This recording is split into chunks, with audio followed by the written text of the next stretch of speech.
Pour résoudre les problèmes liés au changement climatique, les décideurs politiques doivent connaître les quantités exactes de dioxyde de carbone, de méthane émises et absorbées régionalement et globalement. Nous devons aussi être capables de distinguer entre les effets dus aux activités humaines et aux phénomènes naturels. Aujourd'hui, certains pays utilisent des méthodes diverses pour mesurer les flux de carbone et d'autres n'ont simplement pas les ressources nécessaires pour réaliser ces mesures. Ainsi, il est difficile de comparer les données issues des différents pays et d'avoir une vision claire du cycle global du carbone. La solution est de coopérer pour augmenter notre compréhension du cycle du carbone. Il est nécessaire de coordonner nos observations et de standardiser nos méthodes de récolte et d'analyse des données. Plusieurs douzaines de pays et d'associations ont reconnu cela et ont intégré le GEO System. Ce système va fournir des données de façon transparente sur les échanges de carbone et va aider les décideurs politiques à lutter contre les changements climatiques.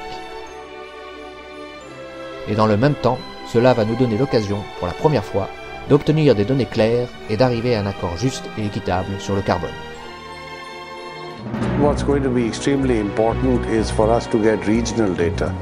Because there are some regions in the world where clearly we don't have enough research, we don't have enough information. Once we get that, then we can carry out an assessment of changes that have taken place.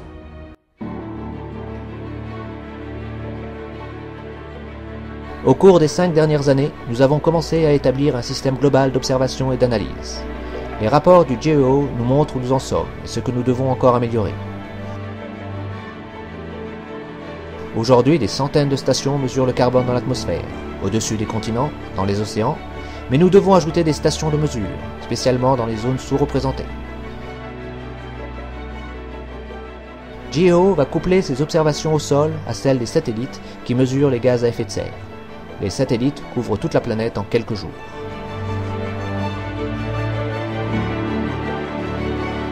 La destruction des forêts est la deuxième cause majeure des émissions des gaz à effet de serre. Mais la plupart des pays n'ont pas les capacités d'analyser les flux de carbone dus à la déforestation. GEO va lancer une nouvelle initiative appelée « Traquer le carbone des forêts » qui combinera observation au sol et par satellite pour mesurer les échanges de carbone dans les forêts.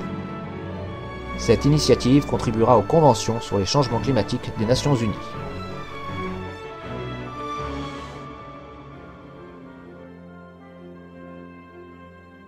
Pour augmenter l'efficacité du système d'observation intégré et d'analyse du carbone de GEO d'ici 2015, nous avons plusieurs barrières à franchir.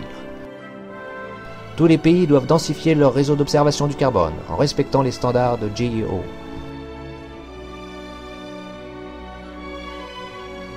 Nous avons besoin de plus de satellites pour mesurer globalement les gaz à effet de serre et la biomasse.